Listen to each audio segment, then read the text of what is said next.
All right, so good afternoon and welcome to the NJSBDC at Rutgers-Newark After Lunch webinar. Today's webinar is launching a private label and it is being presented by Nellie Reyes. She is one of our consultants here at the SBDC at Rutgers-Newark.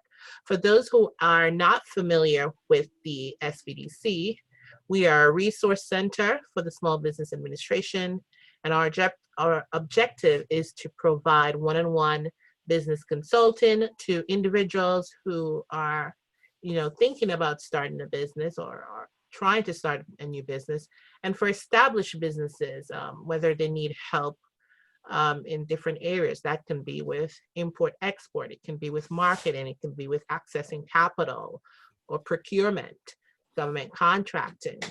We have consultants with expertise in each of these areas that are willing to consult with you one-on-one to help your business start or grow. We have 12 centers located across New Jersey, and each center is responsible for one or more counties. Their SBDC center at Rutgers-Newark, is responsible for Essex County. So if your business resides in Essex County or you live in Essex County, you will come to us for the one-on-one counseling. If you're in other counties, you'll just find your respective counties or we refer you there. So you simply just need to visit our website, www.rnsbdc.com, and in the top header of our website, just click the request counseling button, fill the form out, and a counselor will be assigned to you within 24 to 48 hours. Well, they'll reach out to you within 24 to 48 hours. Like I said, if you're outside of Essex County, there is an SBDC for you. We'll just simply transfer you to your appropriate account, to your local SBDC. All our workshops and events, which we also provide, you are free to attend them no matter where in New Jersey you live. We welcome you to attend all our workshops, especially during this time. Some of us, unfortunately, might have some downtime, and it's a great opportunity for us to brush up on some skills or, learn something new that can, help us once we go back to our new normal. So without taking up too much more of your time, for the convenience of everyone on this webinar, we have muted the audio in terms of for you to be able to communicate. So please feel free to use the chat box located to the right of your screen. If you can just post some questions there, I will relay them to Nellie and she'll do her best to either answer them while during the presentation or after. And again, for everyone that's attending, you will be sent a copy of today's slide, and please take advantage of the one-on-one counseling, which I think Nellie will talk about at the end, if you're interested in, launching or starting your own private label. So without further ado, I will turn it over to Nellie. Thank you, Priscilla. Hello, everyone. Welcome to launching a private label. So we can get right into it. This presentation will hopefully give you what you need to know that you have the tools necessary to get started, bringing your idea to life. If it is your desire to bring a private label product to market or service to market, which is why I'm assuming you're all here. So I would like to start by just introducing myself, talking a little bit about my background. I'm currently the founder and CEO of Freshie Natural Feminine Care Corp, which is a natural feminine care product company, so consumer goods. And I am distributed online as well as Amazon, and have gotten my products into 2 national retailers, one being Urban Outfitters and the other being Riley Rose stores nationwide. So that's kind of my current focus. I'm also the co-founder of Successful Brands New York City, which is a consulting company. And I'm a former point of sale specialist at Starz Television Network. where I spent over 7 years working with clients throughout the US and the Caribbean. Also, I am a consultant at the SBDC Rutgers-Newark and work with clients interested mainly in private labeling. So my background is in personal care goods, mainly in marketing and sales. And I, again, hope that you can learn something from me today. So let's begin by defining a private label. Private label is products that are from diverse industries. They can range from food to cosmetics, and they're manufactured by a contract or third-party manufacturer, sold under your brand name. And so as the brand name owner, you make all the decisions on the product specifics, including things such as trademark and what styles, if it's, let's say, textiles, the design, flavors, scents, sizes, pricing, your target market, and packaging. So you have control over exactly how it is that you want this to reach your target market. And so it really is bringing your idea to life. Whatever it is you've dreamed or you've thought of, you could do better than someone else. And later on, we're going to talk about how it's not just products, it's also services that can be private labeled, particularly in the situation we all find ourselves in right now, how we're living. We're going to see how services are also possible to private label. So if anyone has any questions, as Priscilla said, you may type them in and she will jump in at the end of every slide and have me answer the questions. So on average, private label products account for 21% of consumer packaged goods at US retailers. That is according to Statista.com as of November 2019. So a relatively recent number. And it might seem low, 21%, but it actually is pretty significant and continues to grow. As of November 2019, Walmart North America sold $49.3 billion worth of private label products.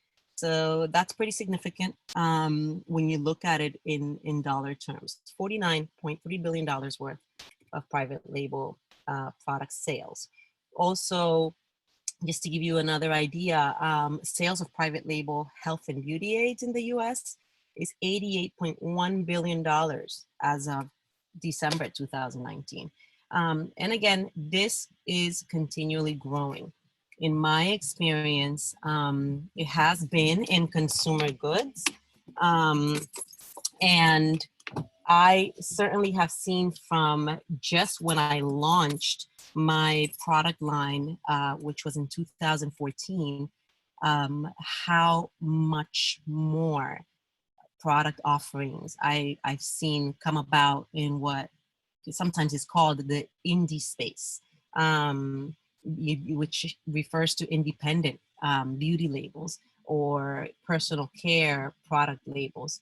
And the growth has been significant, and it's really inspiring to see that a lot of people just had this idea, this concept, had this recipe or this formula that they came up with, or were able to get access to a formula that they were able to design in a way that became so appealing to the masses. And when you see them land on the shelves at Whole Foods, or you see them land at the shelves at mass retailers such as Walmart, it's really inspiring, because it just really shows you that this is possible to do. So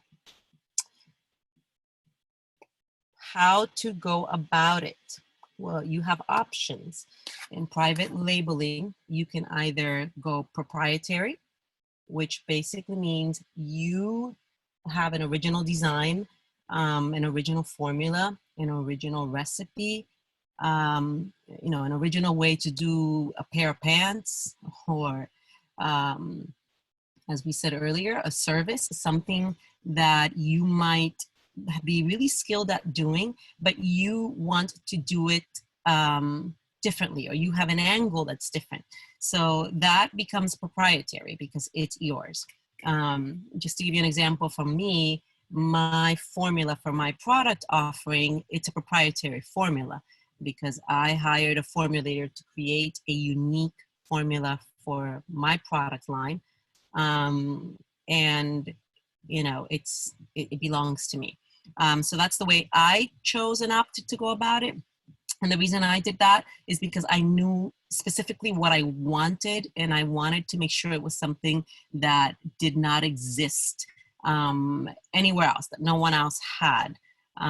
So that's one way that you can make that decision to go proprietary. And again, depending on which industry you're looking to go into, you can make that decision and find someone who can commercialize your recipe or your idea, your design, whatever the case may be. So the other option you have is ready-made. This is often also called off-the-shelf. Off-the-shelf basically means you find a contract manufacturer that offers exactly what it is that you want. They've already got formulas available for you. Let's say if it's in personal care goods, they'll have 10 different options you can choose from. Let's, as an example, say you want to do a hair care line. They might have a whole hair care line that's moisturizing. So they will use that off-the-shelf or ready-made formula and put it in the packaging you want, and give it, obviously it would have your brand name on it. And, you can launch to market. This is oftentimes easier because, you don't have to pay a formulator, for example, to formulate for you, or someone to take a recipe and turn it into a commercial recipe. You're just doing what's already available, tried and true. It's not unique, so that other people might have it in market, but in this case, you would just have to make sure to have a unique positioning in the market. Some ready-made formulas the manufacturers will be flexible and will, if you say, I want the vanilla collection, but can you add mint to it? Some manufacturers will do that for you. Some will not. Some will say ready-made formulas are only as they come, and all we do is put it in your packaging. This is an option for those who want to start faster, to go to market faster approach, because again, all you need to basically come up with is the branding and the packaging, and the product is already there. It also allows you to just sample. I know some manufacturers that will send you samples of their ready-made formulas if you're interested in a particular category. And this way you can try it or taste it. In the case of fashion, you can wear it and see how it feels. And then it's a matter of you bringing it to market and then focusing on distribution and marketing and sales, as well as positioning. The third option is re-engineered. And so re-engineered is basically taking a product that you like, that you've seen in market, that you maybe use, that you pick up at a store or taste or try somewhere, and you say, I'd love to do this, but I'd like to make it different in X way. And so you can bring that to many contract manufacturers and say to them, can you re-engineer this for me? I want this exact same formula, but add this ingredient to it. Or even, there's nothing like this, and I want it in my name with my positioning for my target market. Can you please make it for me? And so many will. The limitations here is if the formula is proprietary and patented, for example, or if the design or the product, then you obviously can't get into trademark infringement or patent rather. pardon me, patent infringement. And in that case, the contract manufacturer will have the experience, should have the experience to know what they can re-engineer and what they cannot re-engineer. But this is an approach people will take, again, when there is a product that is maybe relatively new to market and has done extremely well, and only one other company is doing it, or two or three, few players basically in the game. And you may think, you know, they're selling this to a demographic that's consuming it, but I have a plan to sell it to a different demographic. So I just want it re-engineered with my brand name on it so that I can take advantage of the demographic that's not being served by this other company or by this other brand. That's a good time to decide on using the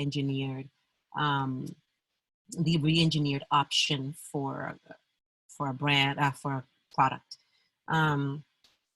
So, you know, speaking of setting yourself apart, because when you private label, that's going to be what's going to more than likely deliver success. If you're launching a product line and the features and benefits are exactly the same as one other, 10 others, or 20 others in market, then, you know, it isn't going to necessarily stand out or be very appealing.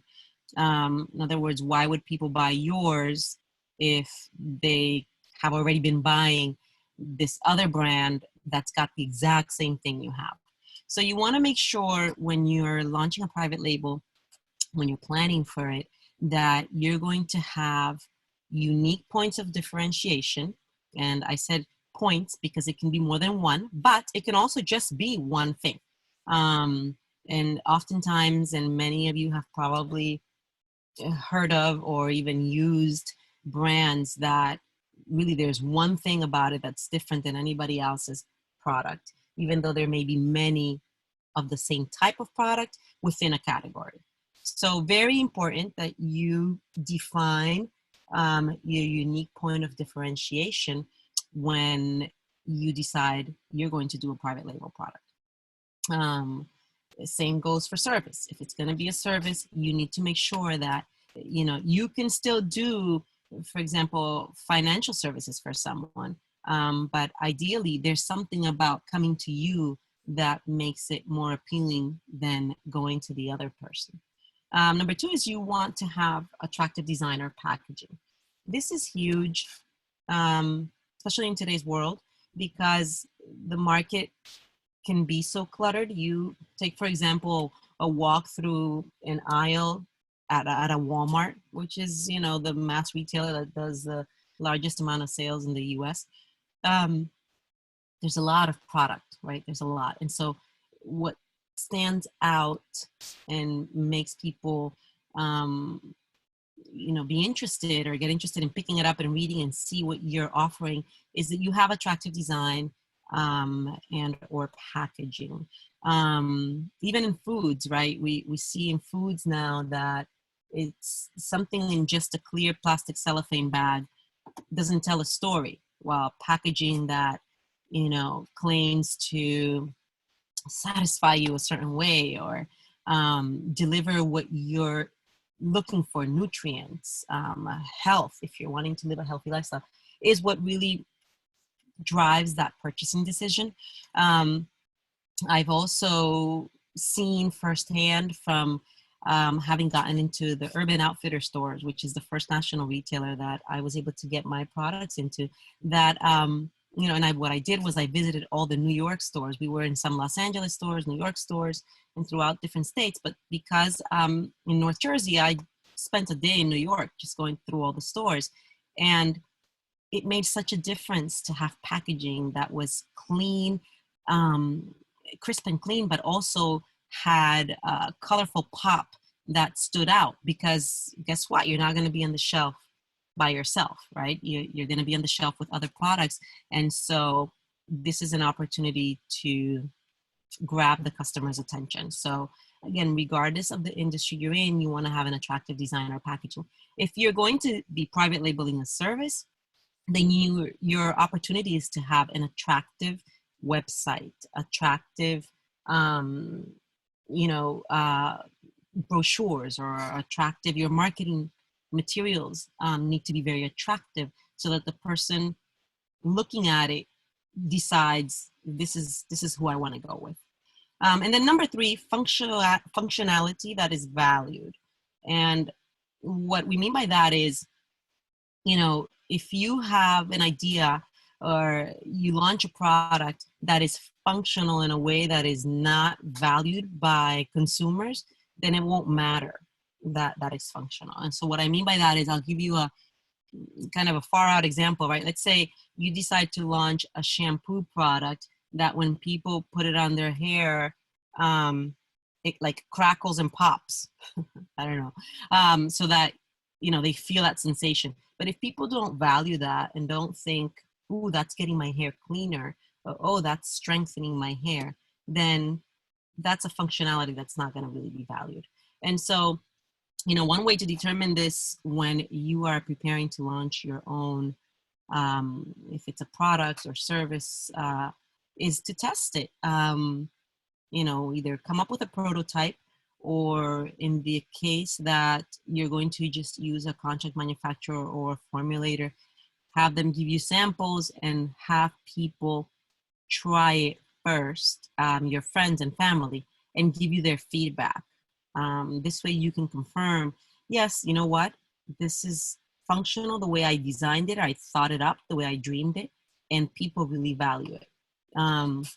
So I would say those are the 3 main points that are going to set your private label product apart, and that are going to help you end up with something that is truly uniquely yours, and that you're going to be able to market, because these are points that you'll be able to use for marketing when you're at the point where you can market. Getting started. So once you've made these decisions, you know, whether you're going to go proprietary or off the shelf or re-engineering, and you've started to think about what your unique points of differentiation are, and what we covered on the last slide, also, you know, the value, the functionality that's valued by others, then you can start to say, okay, I'm ready to go to the next step. And the very first thing you want to do is you want to create a product launch plan. A product launch plan is different than a business plan, because a business plan will obviously have the information and the details of your full business operation, how you plan on operating, who will be the key players, the finances, etc. If you haven't done that already, the contact, you know, the SBDC, and they can give you a consultant, assign you a consultant rather, that can help you with that. But the product launch plan, excuse me, will have details specifically of how you plan to launch your product, how you plan to bring it to life. You know, it will answer the questions of the slides we covered previously. It'll just have the details in writing for how you're going to go about choosing who to contract manufacture with, or how you're going to choose the options you're going to choose, whether you're going to have an original formula or whether you're going to use something off the shelf. And it will just serve as a roadmap. I read something interesting recently that said, you know, when an architect has an idea or a creative idea for a building, he or she doesn't just go and start building. They first create a blueprint for what it's going to look like. And we need to do the same when we're going to take on bringing something to life that's dear to us, or that we are certain can do really well in the market, or that, you know, there's different reasons for you wanting to launch a product. I know someone who had promised an aunt who was ill that he would make wigs for anyone who had the same illness as her, and he's done extremely well with that. So sometimes it's because, you know, you want to make someone proud. Other times it's because you just said there's money in this and I'm gonna do this just to make, you know, money. I'm gonna take advantage of this. And sometimes it's just well, I've had this idea since I was a kid, so I'm going to go for it. Whatever your reason, you must create a product launch plan. The other thing is you need to identify a suitable manufacturer. And so when we look at suitable manufacturer, we're going to look, and one of our slides is going to explain how to do that. It really means you've got to find someone who is right for you. Not everyone's right for you. I can share with you early on when I went to launch to market that I spoke to several manufacturers, and some wanted me to start with 10,000 units of one variant. I was launching 3 variants. And when you're a startup and your funds are limited and you're launching the market to basically test and see how you're going to make this thing work, you do not want to start with someone who forces you or who, you know, says to you, well, I can only do 10,000 units of each. You need to find a manufacturer that is suitable for where you are when you're ready to launch. Some people can start with 10,000 units at a time, depending on the cost of what they're doing and depending on how well financed they are when they're ready to start. Also, you need to know what is important. And again, we're going to get into exactly what I mean by that. Let's discuss the product launch plan. You want to answer the what, and that is, what am I launching, right? Exactly, be specific. You know, you don't want to say I'm doing a hair care line. You need to say I'm doing a hair care line that's going to be for curly haired girls, right? Be specific. The why. So why are you doing this? Because I see an opportunity in the market space for this hair care line, for example, or because it's a new niche that I'm going to create. When this is about giving yourself a timeline for when you're going to do what you're going to do, spring 2020 or summer 2020. This helps you work. It gives you a roadmap for when, like anything else, you know, you set goals, you should put a time constraint on them because it helps you move towards it in a planned way. Does not mean you've got to do it by then. Sometimes we have to move up the date because there are unforeseeable circumstances that might change that when, but you should at least have a when that you're working towards. Where is, you know, where are you going to sell this? What's your goal? Is it going to be for the Walmarts of the world, or is it going to be for luxury retail? You know, if you're doing a clothing line, for example, you want to know if you're going to be selling mass or you're going to be selling luxury. Or if you're doing a food product, then you want to know, are you going to be targeting the consumers at ShopRite, or are you targeting the consumer who buys at Whole Foods? Because that's going to determine a lot about how you package and what things you say on the packaging.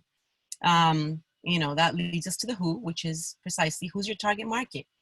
Is it women? Is it men? You know, some people will say, well, it's for everyone.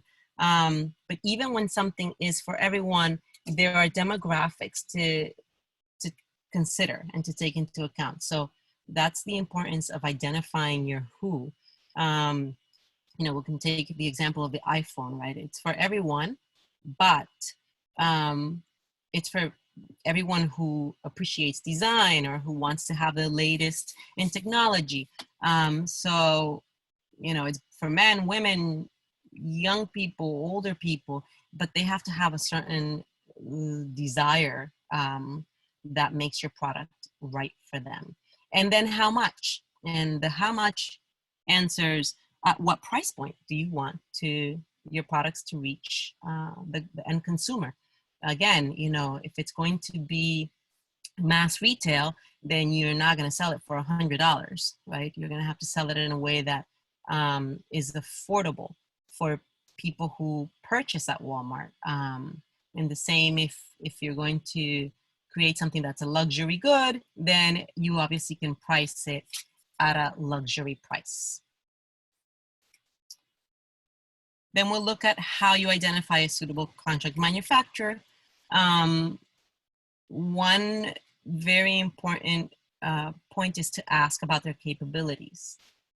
And this refers to knowing if they've got the equipment to make what you're wanting them to make, being certain of it, being certain of the fact that, you know, they have access to the raw materials that are needed. Also knowing if they can deliver products to you within, you know, the time frame you need them. You know, some contract manufacturers take 12 weeks to deliver. You might need your products delivered to you sooner. So that's something that you need to take into account. You know, how capable they are. Also, do they have experience with your category? You do not want to choose a contract manufacturer who makes food items to make your perfume, because obviously they're going to be trying to do something they're not great at. A lot of them won't do it anyways, but you might find a contract manufacturer that just says yes to everything, whether they're good at it or not, whether they have experience with it or not.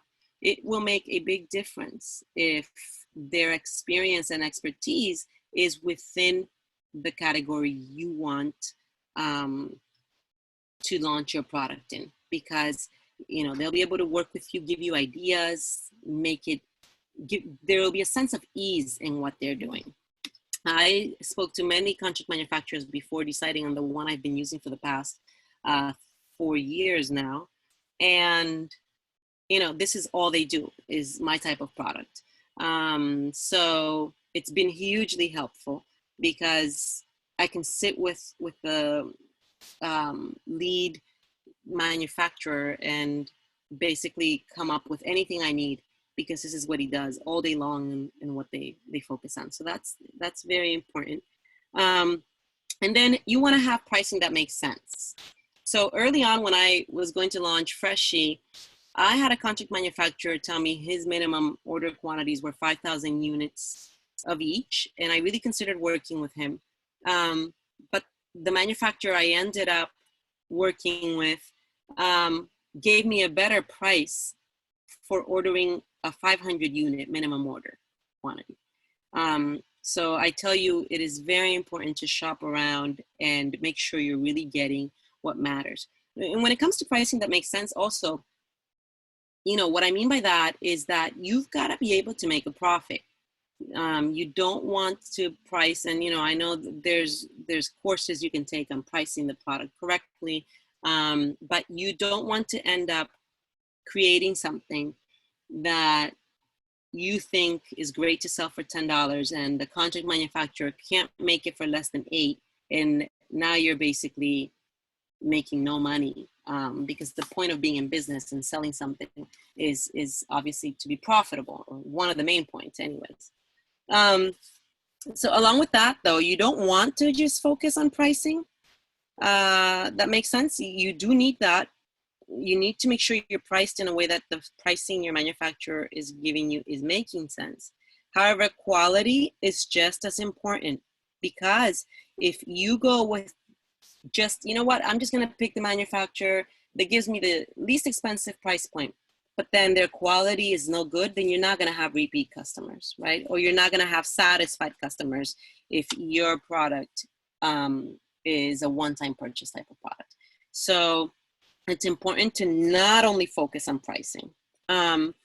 Also, you know, I was saying, speak to a few manufacturers. It's really a good idea to contact probably between 10 and 20, so that as you filter them down, you can have maybe 2 to 4 that you can actually consider really doing business with. You also want to know upfront how you ordering more volume changes the price. Okay, sometimes you get a price break at the 1,000 units, or 1,500 units, 2,000 units. It's good to know that, because you might find 2 manufacturers that meet all the qualifications that you have, but one doesn't give you a price break till you get to 5,000 units, while the other one, who's just as good, might give you a price break at 1,500 units. That could be a reason to choose the manufacturer that will give you a price break at less amount of units, because the idea is that you're going to grow here, right? And that you're going to need more. Also, when selecting a suitable manufacturer, you want them to show you that they want your business. Even though you're not doing business with them yet, take into account how they treat you. Do they respond to your emails on time? Do they treat you professionally, even though you might be small potatoes, right?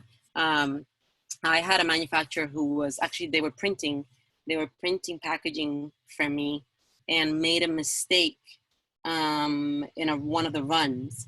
And when I brought it up and said, this isn't straight, they said, well, I mean, I think you're gonna have to keep it that way. Now, this printer also printed products for big brands, like Estee Lauder was one of the brands that they printed packaging for. And I said to him that day, absolutely not. I will not keep it. You would not say this to Estee Lauder. Now, this is before I even had gotten into the national retailers. This is like my first year in. So after that experience, and of course, we ended up going back and forth, and he ended up reprinting my run. But, after that experience, I knew that was not someone I wanted to continue to work with, because they were treating me like I was not significant because I wasn't one of these large brands. And so to me, that was very telling, as to, you're not showing me that you want my business. And I said to him, when I'm selling 1 million bottles a year, you're not going to say to me, you have to keep it. Something isn't straight. I need you to give me the same treatment now. So you can look for signs of how someone will treat you in the long run. And I think that that's a very important point, because ideally you're going to have a lasting relationship with whomever you choose to work with, because you want consistency. That's a very important feature that private label products need to have. If you change from manufacturers constantly, the consistency is not going to be the same, because everyone works differently. And even though you might have, let's say, a proprietary formula, you want to try to give your customers what they're used to, what they fell in love with. So that's why it's really key to upfront identify a suitable contract manufacturer. So getting to what's important to know, you've got to know what the minimum order quantity is before choosing someone. Again, if you're not in the position financially to, or even storage wise, to start out with 10,000 units, then you need to know that up front. You don't want to get through all these other steps with a contract manufacturer and identify them as, this is my guy. And then they say to you, well, you need to order 10,000 units minimum of each for me to make it for you. Because you just spent a lot of time trying to find out all these other things about them, their capabilities and, pricing and so on. But you didn't know that minimum order quantity was beyond your capabilities. Also, turnaround time frame. I mentioned before, you don't want to choose a manufacturer whose average turnaround time frame is 12 weeks or 8 weeks or 6 weeks, and believe me, it happens. If you know, you kind of are living production to production because you had to start small. And so every 4 weeks, you need to place an order and you need the product available in 4 weeks. That's very important to find out. It's also good to get this information in writing, so in an email from the contract manufacturer, so that later they can't say to you, no, no, no, we don't work that way. You want to get these things in writing. And a very key point is responsible manufacturing. The last thing you want is to be doing really well with your product line, you know, have gotten approved by a major retailer, and then find out that the manufacturer you're using does child labor, or uses child labor, right? I don't know if any of you are familiar with several years ago, the Honest company. Honest is a consumer goods company where one of the co-founders is Jessica Alba, the actress, and you know they wanted to do for baby care the natural, better ingredients approach, and they found that one of the manufacturers they were using was lying about what the ingredients they were using in their products. So they were saying, for example, they were making sulfate-free formulas, but they weren't sulfate-free. They were adding chemicals. And so, you know, they were able to get through that, but it was a really bad time for the brand. They lost a lot of sales. Everyone started returning the products.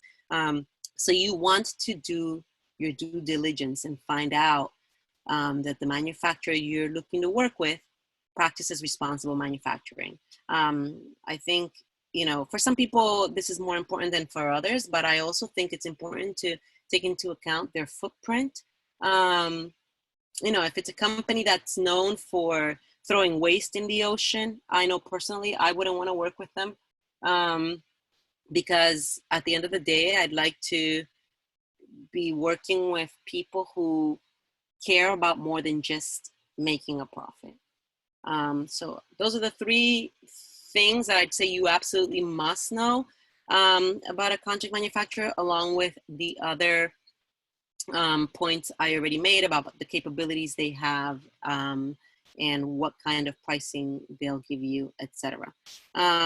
You know, it's good to also know that they're flexible, that they would work with you if needed on changing something, you know.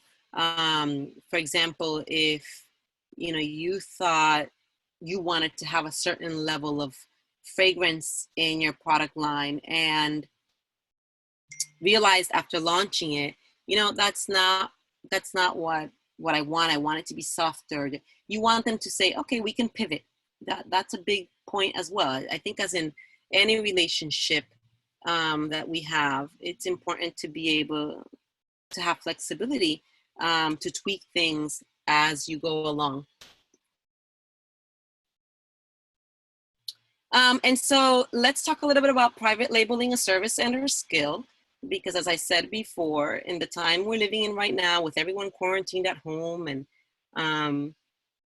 you know, with the way our world is changed and is going to be changed when we all are hopefully able to get back to as normal a life as possible, service-based businesses are going to be hugely significant. They already are right now, right? If delivery companies are doing well, there are businesses that are going to do really, really well and grow hugely as a result of this situation. I mean, they were already on the rise, but they're going to be even more. So it's important to know that, because I think that oftentimes people think it's just a tangible product that can be private labeled. The truth is, you can take a skill that you have or a service that you can give, even though there's thousands of people also giving this service, if you give it an angle that's appealing to your target consumer, you can succeed. 9.3 million is the amount of jobs in the service industry that are going to be added to the US economy by 2024. Okay, people are increasingly seeking on-demand services. As I said, you know, I'm sure everyone on this webinar has, within the past 4 weeks, ordered something to be delivered or tried to get someone to offer you a personal service that you can't get, or that is only convenient to get through someone offering you the service, because you can't just walk into places and grab something anymore or get what you want. So when someone can make it happen for you, you're willing to pay for that. And so looking at this number, I think is important, because it goes to show you that 2024, I mean, is here in less than 4 years. There's room for growth here. So if your idea is, I can do math really well, so I can offer tutoring services for math, this would be a great time to go for it and give it your own angle and your own special way of doing it. Some service business ideas to private label are educational services. I just talked about math tutoring, for example. Financial services. Everybody needs a good financial services provider, whether it's a bookkeeper or an accountant. People who don't know how to manage their finances could really benefit from someone who's good at it. Hospitality services. If you look at the success of Airbnb, for example, right? Who knew people were so hungry for that? For being able to just rent someone else's apartment or someone else's bedroom in someone's apartment. So hospitality services are huge, and it's not just renting a place to stay. Hospitality obviously encompasses many other opportunities. Home healthcare services. Gosh, when this situation we're all living in is over, there are going to be a lot of people who are still going to be afraid to go out, even when they're told it's okay. So if you're offering, home counseling or some kind of service that's in the healthcare category, I think you can do really well. Personal services, again, pet grooming is a personal service. People are wanting these things on demand in their homes more and more and more. Food delivery services, and you might think, well, Uber Eats has already got the market on that. If DoorDash had thought that, because they came in after Uber Eats, or actually might be vice versa, but they wouldn't be participating in the success of the opportunity. So, when you look at these ideas, it's easy to be kind of cynical and say, oh no, that's, those markets are so saturated, it's already being done. But remember, there's something that sometimes people do different and in a way that's more appealing to others. There's always room for someone to come in and do it different and appeal to a different market. So that is the end of my presentation. And I wanted to share this quote with you because we spend so much time sometimes talking about an idea and a concept. And, I can tell you that I wanted to do Freshie since I was 19 years old, which was a very, very, very long time before I actually did it. It has its benefits because I did it in a way that probably I wouldn't have done it had I done it when I thought about it. I learned a lot working in other industries, and I learned a lot of sales and marketing before I got there. But you're here today because you're interested in private labeling, and you probably have this amazing idea or this really potentially profitable idea. You have this thing that people somewhere need and are wanting. You got to get started. So this quote, the way to get started is to quit talking and begin doing, is my way of saying to you, take the steps you need to take, contact the SBDC and start a speaking to a consultant if you need help, or take the notes that you probably took during the webinar, or when you get the presentation, go over it again and start creating your roadmap, because the only way you're going to start is if you start to take those steps. And this is a difficult time for everyone because a lot of businesses are closed, but there's still a way to make progress daily. So I recommend you start somewhere if you haven't already. And for those of you who are a little further along, then figure out what your next step is to get you closer to where you're going. In the middle of situations like the ones we're living in, it's still possible to find opportunity. So with that said, I included this here. Many of you already have the information. Priscilla shared it at the beginning of the presentation as well, but you have the website here and you have the telephone number. Reach out and get started if you need help. And so now we can move into the Q&A section, and Priscilla, I will. Okay, yes, so great. We have a few questions, and for those that are on today's call, if you have any burning questions, feel free to type it in the chat. We're going to go through them one by one as long as we have some time. We have about 30 minutes left for Q&A. So we have a question from O. Walker. That person says, does the purchaser, that is the retailer, have any say in the development of the private label formula? Example, perfumes, cosmetics, foodstuff. Or must the purchaser simply locate a private label producer that makes exactly what you're looking for? So I have heard, yes, examples of how a purchaser might want you to change some specifics in your product, or sometimes the size so it fits the shelf, or after you've already gotten into a certain retailer. Like I know of someone who got his healthy snacks into Whole Foods, and after being on the shelf, Whole Foods wanted him to make some changes to the packaging, and so they worked with him. It said, we want it to be brighter, it's selling, but we think if the colors are brighter, and instead of your packaging being soft, we want it to be cardboard so that it damages less, etc.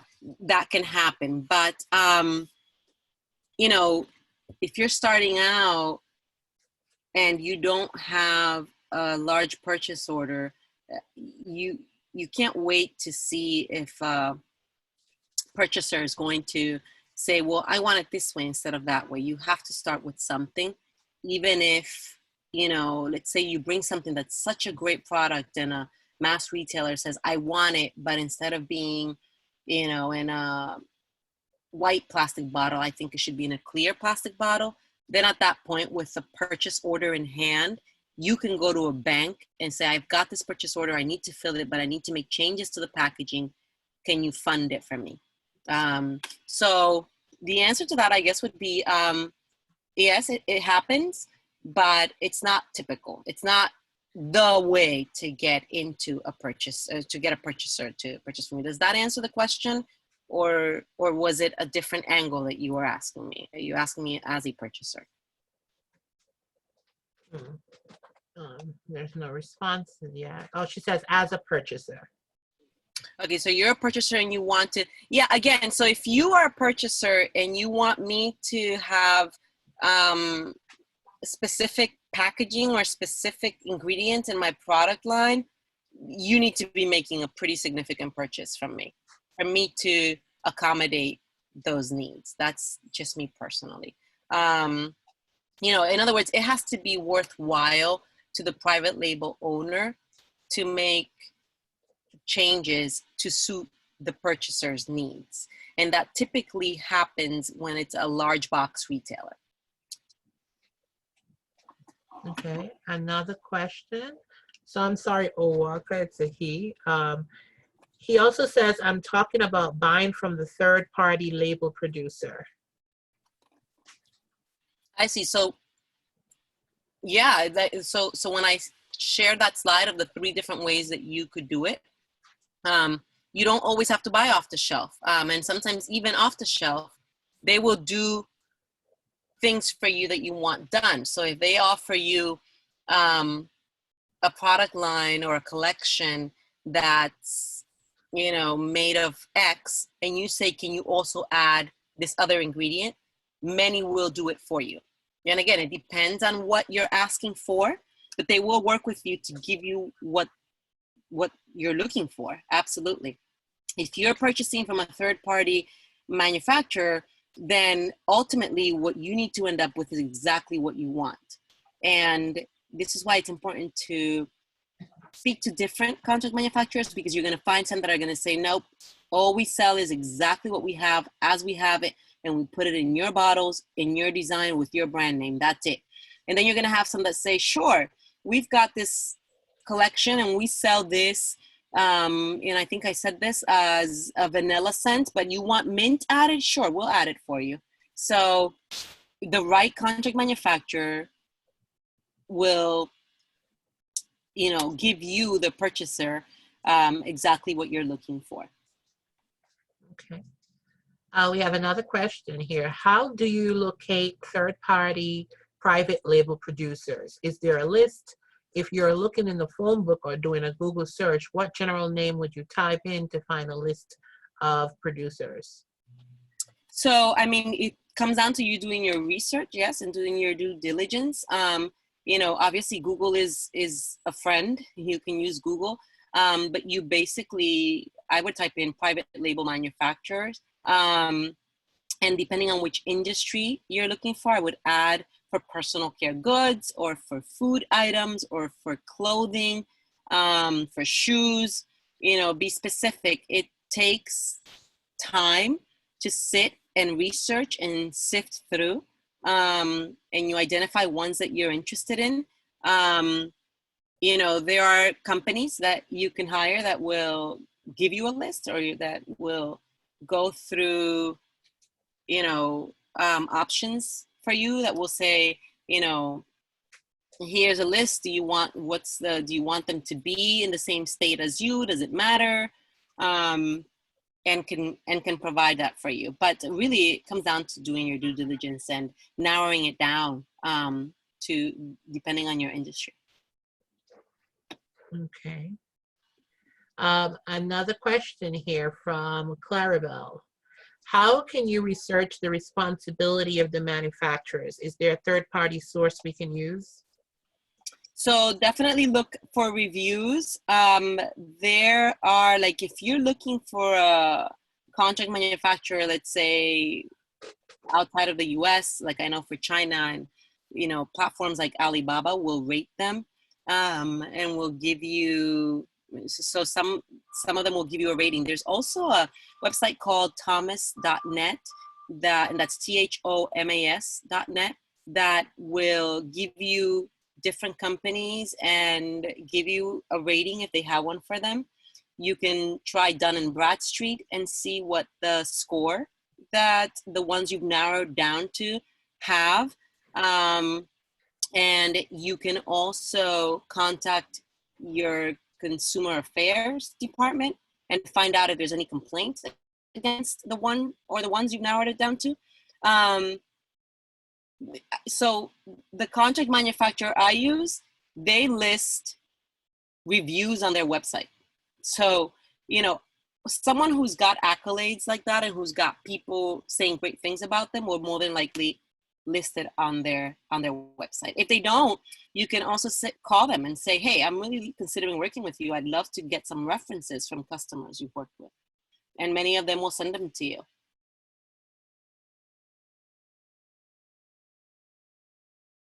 Okay, let's see. We have another question here from Jenny. What online resources do you recommend to source product manufacturers domestically and internationally?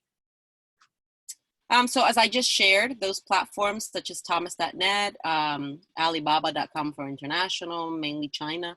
But I would also search just precisely that phrase, you know, platforms for contract manufacturers, and you'll probably get a few more. Those are the two main ones I know. There's one also called Global Resource that was actually around before Alibaba, that will give you resources globally. But those are the platforms I would recommend. I think that, and I'm not sure, Priscilla, if the SBDC has this resource, but I know some small business organizations will provide like international lists of recommended people to work with. You can do a search and figure out who offers that. But definitely the most known ones for contract manufacturers particularly are Thomas.net or Alibaba. You can also try going to a trade show for your particular industry that you're interested in, whether it's food or, you know, personal care goods, natural foods. I mean, right now, obviously that is not the prevalent opportunity, but once markets open up again, I recommend going to a trade show that is, within the industry you want to launch in, and you're going to find everything there. You're going to find packaging companies, and you're going to find contract manufacturers, and you're going to find, you know, marketers, and everything in one place. And it's a great investment to make because it opens your eyes to a lot. It really just inspires you. You come away with ideas. So that's a really good way for you to get access also in one location to what you're looking for in every aspect. Okay, I think Nelson has a question here. I think you might have answered this, but Nelson says, I'm a label manufacturer. Where can I put my info to know about us? I guess he's saying, where can I put my info for people to know about us? Hopefully that's what you're saying, Nelson. That's a question. You know, I guess you can speak to Priscilla. I don't know if at the SBDC he's allowed to say, hey, I offer this, but you know, you've got to advertise. I advertise on Facebook, or you know, it'd be great if anyone here thinking of launching a product could maybe do business with you. That would be awesome. But I think that's something you can speak to Priscilla at the SBDC and see how that's possible, like advertising your services. But basically, I mean, I imagine you're already hopefully advertising using social media to your advantage, especially now. And, you know, one way to do is to target companies that use labels on their products. You know, put up an ad on social media and tag them so they know you exist, so they know you're there. Sometimes, you know, you run a very inexpensive ad and you might get 10 new people looking at you and calling you and asking you for a quote. So definitely there are a lot of ways for you to get people to know that you are out there. You may want to also participate in a trade show, and some of them are very expensive, but some of them, the local ones especially, are affordable. And you've got a lot of business like fairs. And again, you know, I know that right now, really, you've got to just make use of what you can do digitally. But when the market opens up again, go to these small events and set up a table and show your labels and show what you can do. And almost always you're going to come away with at least one new client.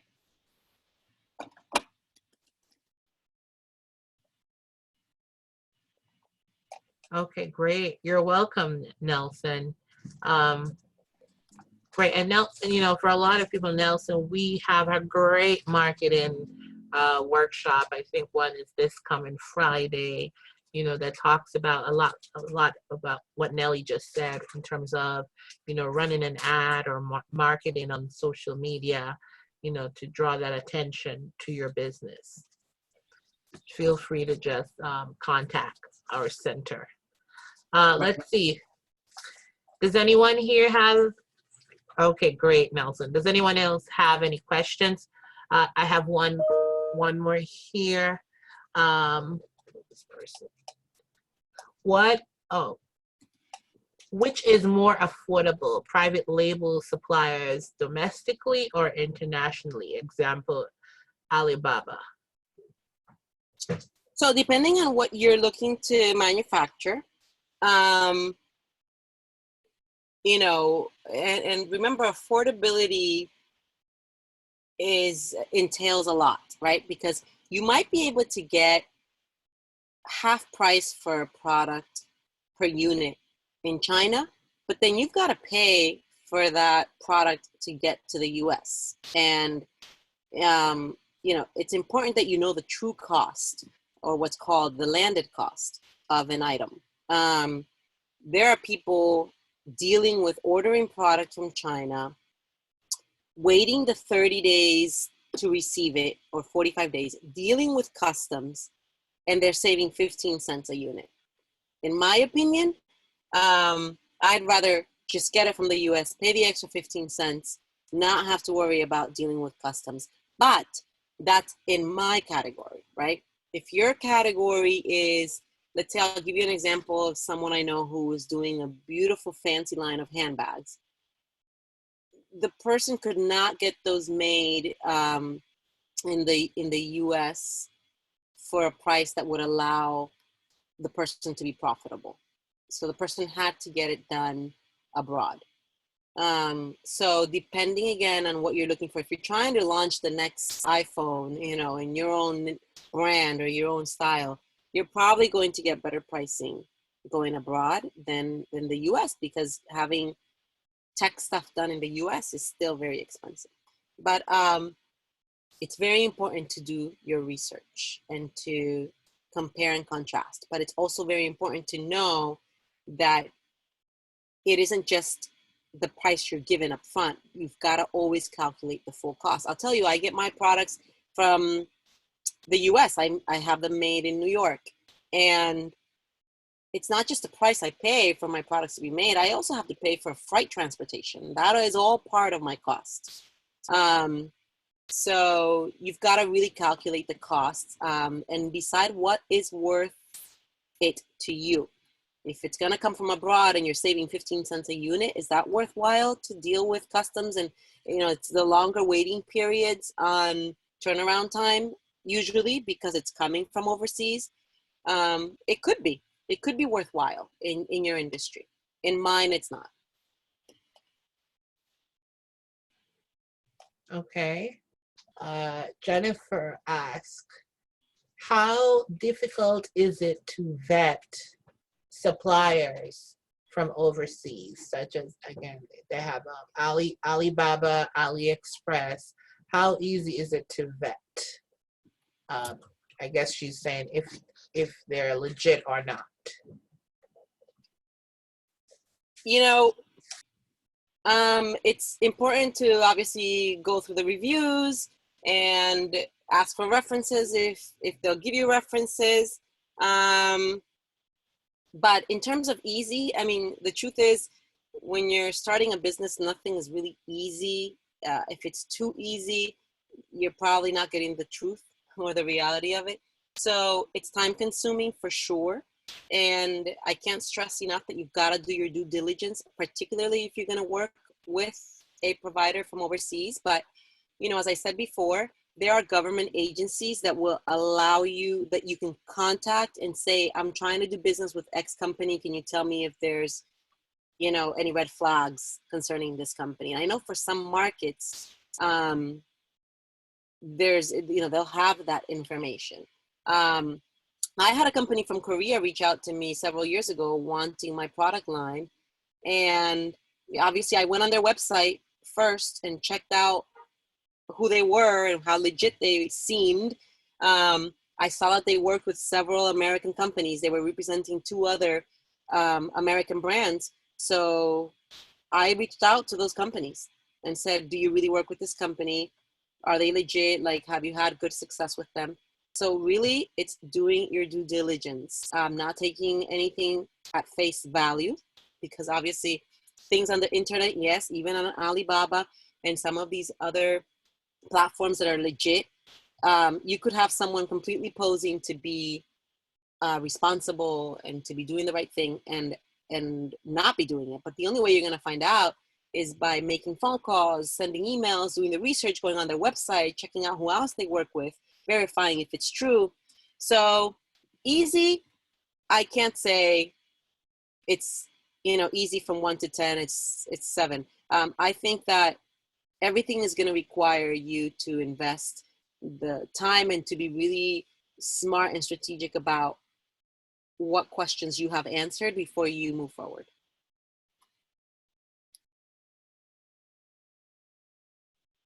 Okay, great. Do we have any questions? More questions? I'm trying to see if I missed anyone. If you did not hear your questions, feel free to just send a message on the bottom, but I think I've covered most.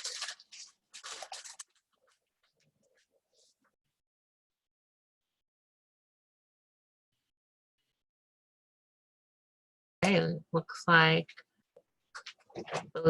everyone is ready to get started, right? No more questions.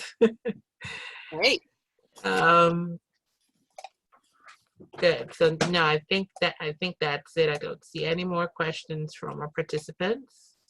Great. Well, I hope everyone came away with information that is valuable and sufficient for them to say, I can do this.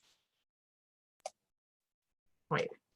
And for those that are here, if you at any point, I think Nellie said that earlier, if you're thinking about starting a private label, or if you have questions, you know, about getting started, or if you're already in the process and you just need the help of someone with some experience, feel free to reach out to the SBDC. Feel free to reach out to us.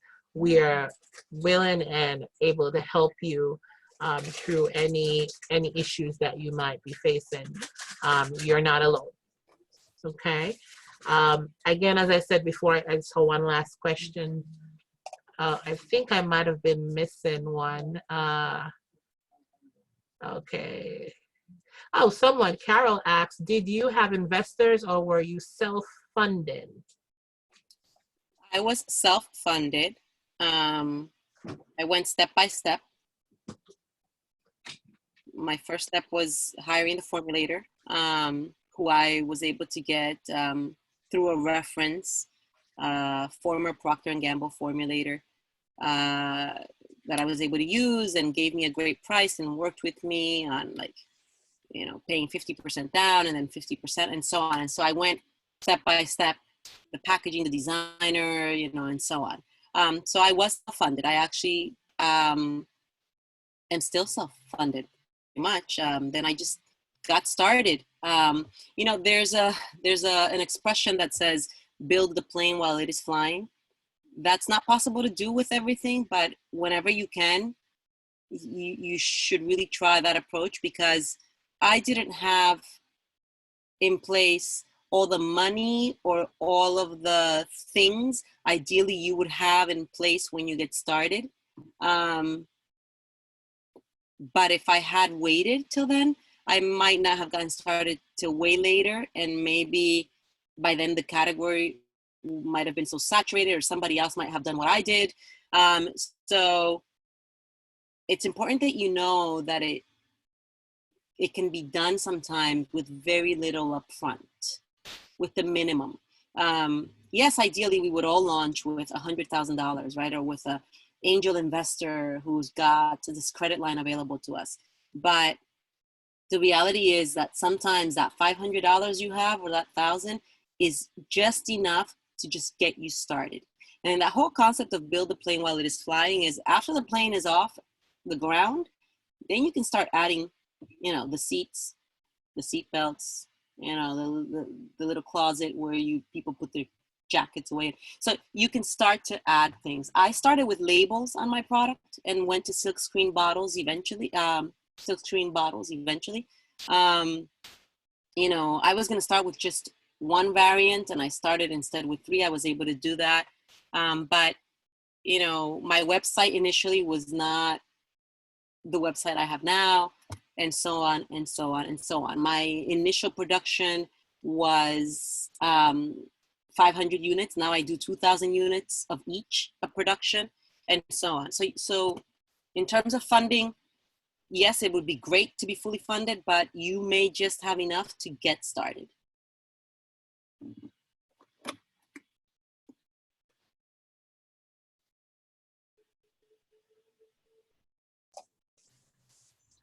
Carol also asks, how many employees, contractors did you have prior to your launch?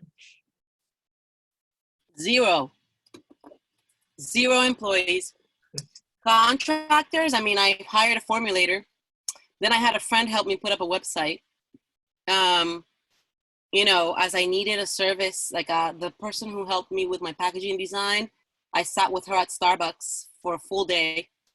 We came up with the concept. So, you know, depending on what you're launching and what you're doing, when you create that product launch plan, that's very internal for you. Next to each thing that you're looking to do, you need to write down, who do you need? What do you need? You need a designer, you need a label provider, do you need you know, do you need someone to formulate for you? Do you need someone? So you've got to define who and what you need, but it varies for everyone. But for me, I had 0 employees. I was working till 2, 3, 4 in the morning because I also had a 2-year-old at the time. So I couldn't really do things during the day. I was doing it from home.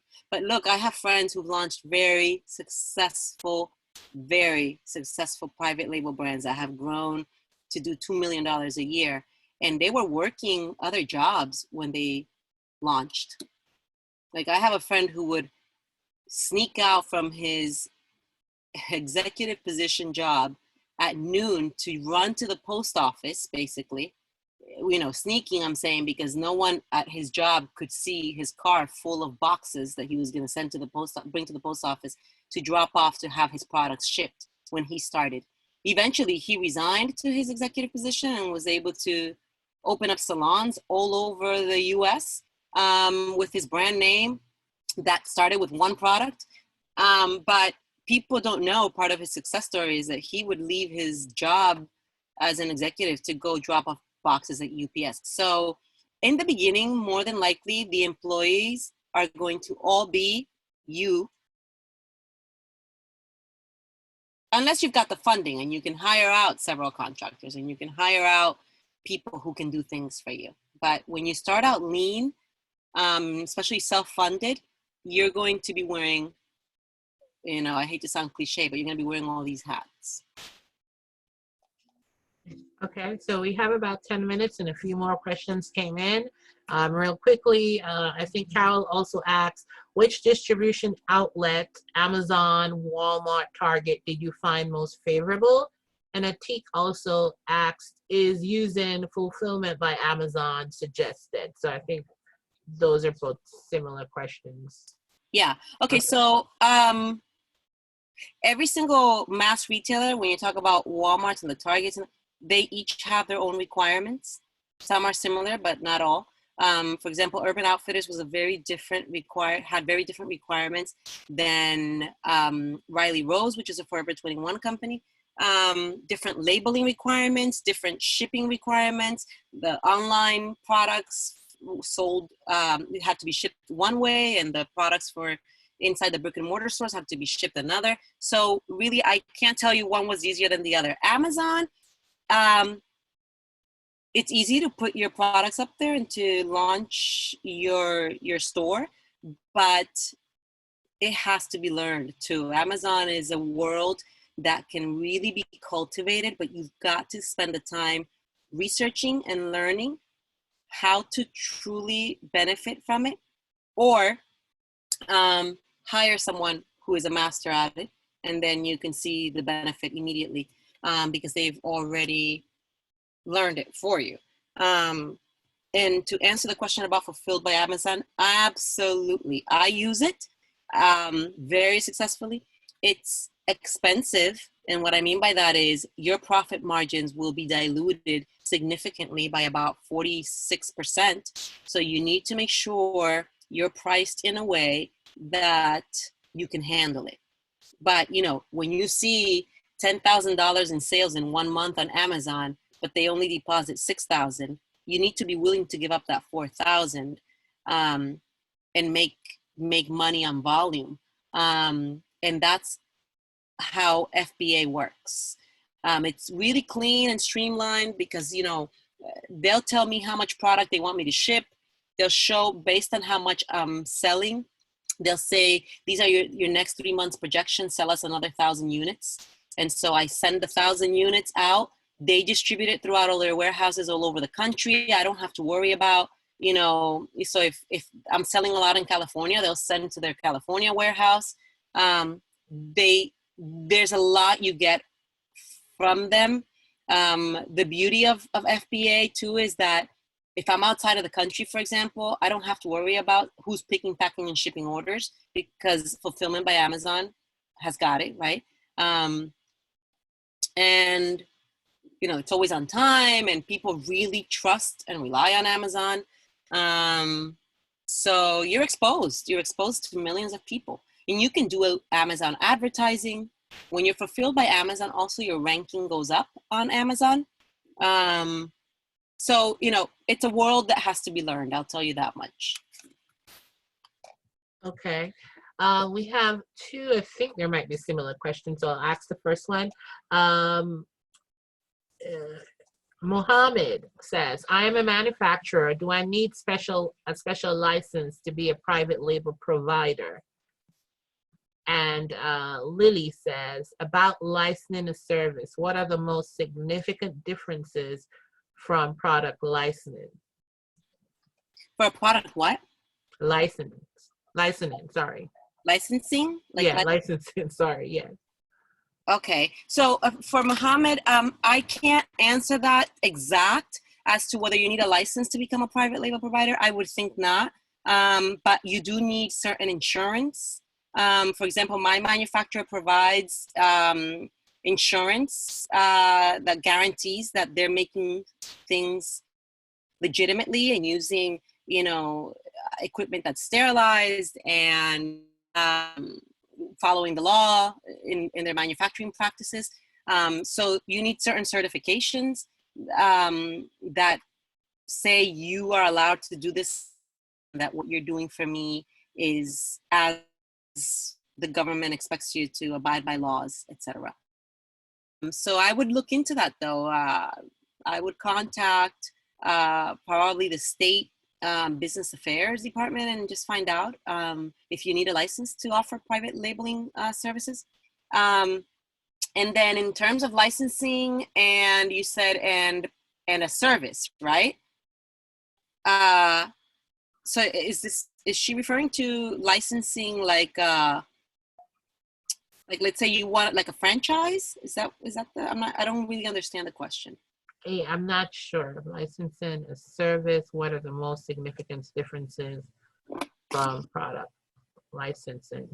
Well, typically, you know, product licensing is something that if you're going through a third-party contract manufacturer, they just offer you what they have off the shelf, the ready-made formulas.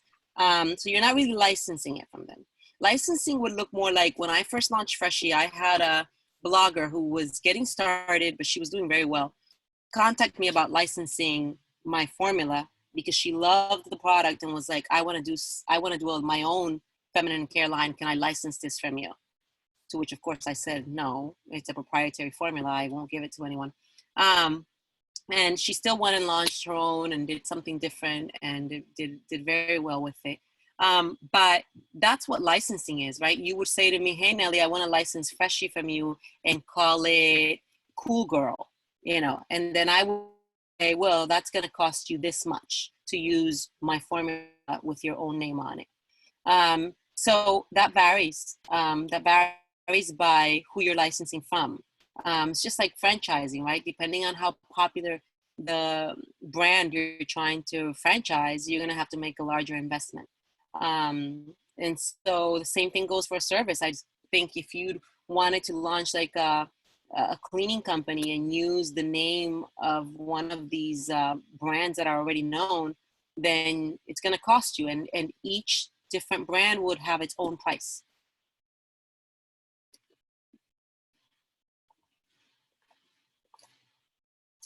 Okay, so we have one last question. I think Angela is still on the topic of insurance.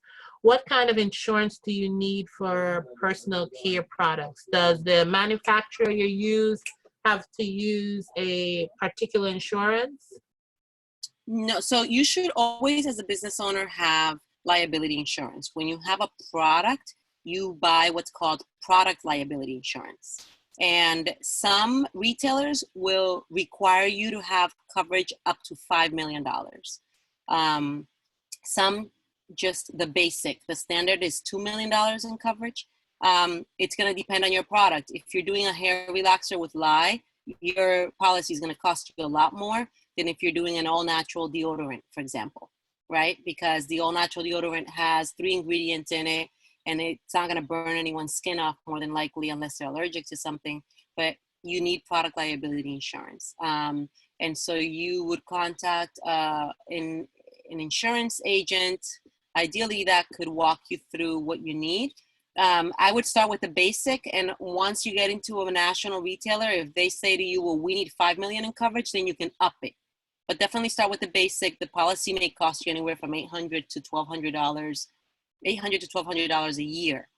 It's not super expensive, but it's important to have, because if some size the product bought with your brand name on it did something to them, then you want to be covered for that. But your manufacturer will be insured in case someone says, you know what, you sold me something that says no sulfate and it has sulfates. I can go back to my manufacturer and they can say, no, we're covered. We used a non-sulfate ingredient in there, and so on. So they will have insurance. They must, like, they can't operate without it. But you should, as the brand owner, have your own product liability. Okay, great. Okay, so we're at the end of today's presentation. I did see 2 more questions, but we do have a webinar coming up, the NJ Business Registration, Small Business Registration Certification webinar coming up. So Carol, I do see you have some questions here, and I'm recommending to you to please follow up with us. Our website is www.rnsbdc.com. RN for Rutgers-Newark, sbdc.com. Great, Nellie just put that information on the screen. You can also give us a call at 973-353-1413 or 973-353-5950. Nellie is available if you want further consultation on private labeling. I see Carol's asking some information on co-packers. Just reach out to us. We are more than willing and ready to answer any questions that you may have regarding private labeling, import, export. That's what we're here, and it's provided, it's paid for by your tax dollars. It's not going to cost you anything. So we would like to thank you so much for taking the time out to tune into our webinar today. We look forward to you joining us in future webinars, and be safe, keep well, have a good afternoon.